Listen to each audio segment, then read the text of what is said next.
Hi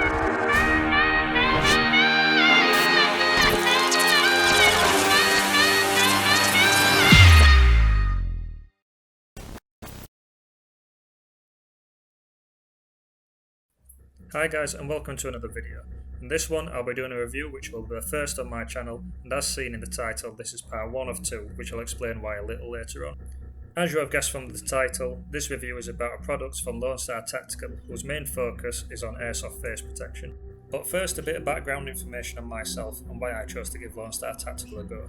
I've been playing airsoft for nearly 9 years now, and these days I normally play as a sniper. However, I do dabble in CQB games, and as a matter of fact, the first 2 years roughly, I played CQB with a company called Combat Ready Airsoft. And over those years, I have tried numerous types of face protection, such as the lower mesh masks with ear pro, scarves, ski masks, full face Army 2 style masks, lower masks that clip into your helmet, and the die style masks. Each one of these has pros and cons, however, I've always been left feeling that there could be something better. And while talking to a friend and fellow marshal of mine at my local airsoft field, No Man's Land Airsoft in Barnsley, he mentioned and recommended trying Lonestar Tactical masks. So, as I had the AI 500 CQB event at Rochdale Shopping Centre coming up, I thought I'd get one and try it out there as it's a full weekend event. And I can say nothing other than I was pleasantly surprised and really happy with this product. So, let's have a look at it. And here it is, the Lonestar Tactical Sierra Plus mask in multicam. I'm not going to go over what I've just done previously about the specs and things like that, but what I am going to do is put the mask on for you, and so I'm able to show you the coverage around the nose and the mouth, and then I'm going to put some different types of goggles on for you so you can see what it sits around the nose piece and that sort of thing. I will also chuck on my helmet so that you can see what it looks like with the helmet fitted and the goggles around it. I didn't notice any issues like that before, but I think it's just better for me to show you, as most people run helmet in CQB, mainly around the sides, see if there's any uncomfortability around the helmet. And just one more thing before I put it on, I will show you on the inside there is this sort of cushioned soft fabric on the inside to stop the mesh digging in the side of your face, which for me has been an issue with some other face protection masks, or mesh masks especially. If they're worn, they can start digging inside of your face, and then I've had to go out and buy a new set, which is very nice touch. So here we go, obviously like a balaclava, just chuck it over the top of your head. We'll just get rid of the old beard inside, which is one of the things that I will touch upon in a few minutes. But there we are. It is extremely comfortable, and like I said before, I think the mesh, or when you get this in the packet, this mesh will be flat, so you will need to get it on and bend it into your face. But if I can just show you, it is really easy to bend. So that's now straight. That's pretty much how it would come. All I did, let's get it, squeeze it around, bend it a little bit. That's it, done. Fits me very comfortably. And the back, you can see here, if I do this right, this is where the pull cord is. And like I said, it's elasticated, so pull that quite tight. And now this isn't going anywhere. It is on. And it stayed there, like I said, when I played AI 500. As soon as I put this on, pulled that, helmet, goggles, didn't move at all throughout my entire gameplay. It was really good.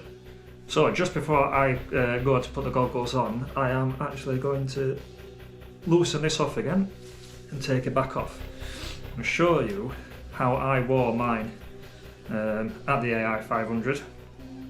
Is I actually, so you can see the top bit here with the bottom, is I turned it into a snood because it was indoor on CQB. We were getting extremely hot. And wanted to reduce the sweat, so like that. All I did was fold the top bit over inside like that, turn it into a snood, and then once again I can get the hold of it,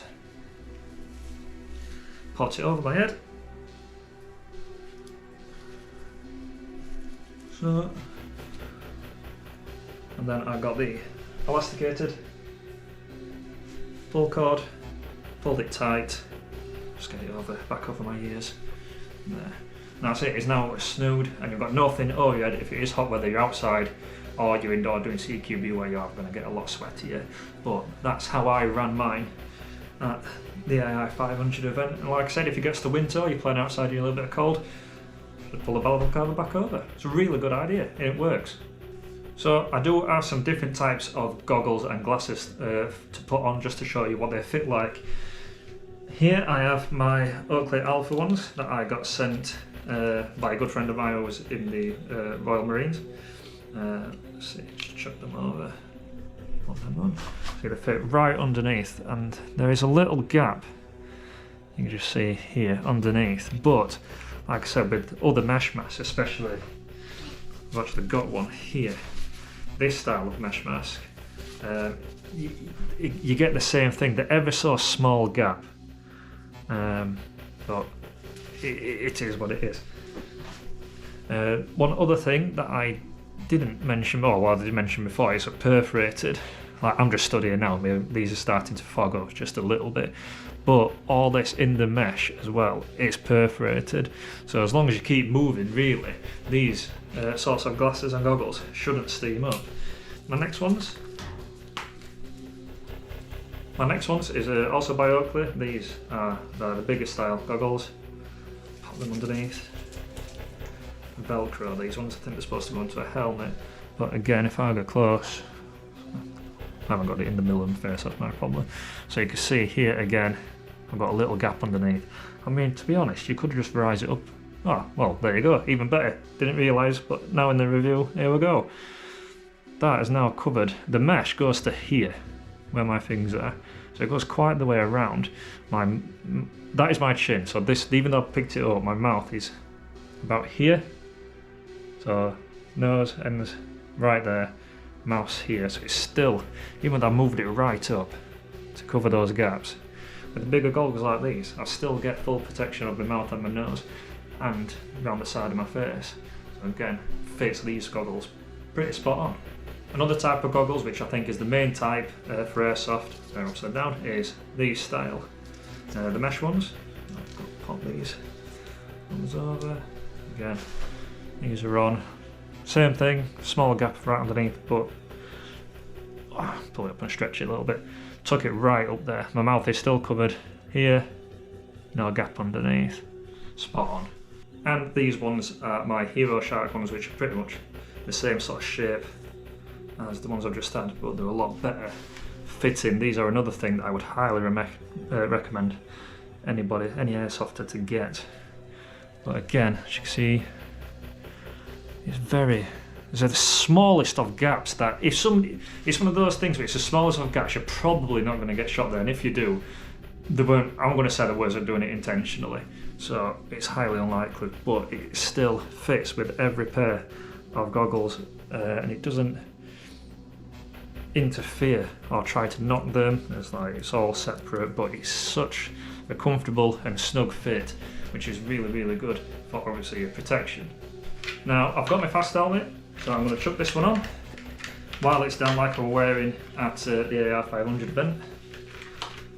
So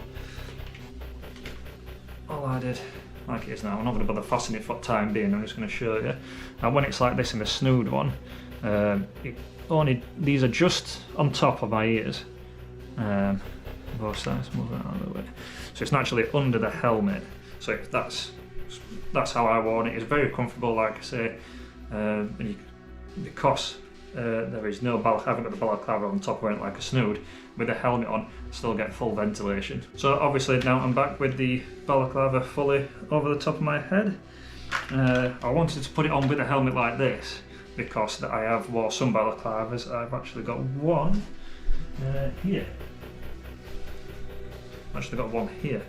The lining, the stitching, this is on a cheap one, it's not perforated or anything like that, but as you can see, if I can show you up camera, I'm hoping I'll pick it up. I'll have to turn it into the light, but here, where it's sewn together, it's quite a thick ridge, and I've worn it with, if I worn it with a cap, and I've tightened the cap and things like that, after a while, or when I go to take my hat off, I can actually feel where the stitching has been, which gets a bit irritating at some points, or can be. So I just want to put it on my fast helmet and see if I can tell any differences. Now I've done this, I've got a little clicker thing at the back to tie to my helmet, and the cord sits underneath. I can't actually feel the I don't know, the little bit that you squeeze so it grips onto it, but that is on fine, and yeah, I can't feel any, the stitching is not making anything uncomfortable. So once again, just with the I put my goggles on that I actually wear. I think that'll be the fairest thing to do. All these. Oh no! So this is the setup that I ran at i500. I did have my ear defenders on as well, but I took them off because I just couldn't get down the sight of the gun properly. But again, see that. This is how I ran it. But again, if you wanted to cover up those gaps, you can do that. And my vision, it sort of looks like my vision's impaired a little bit here through the camera, but I assure you, it's not. It is.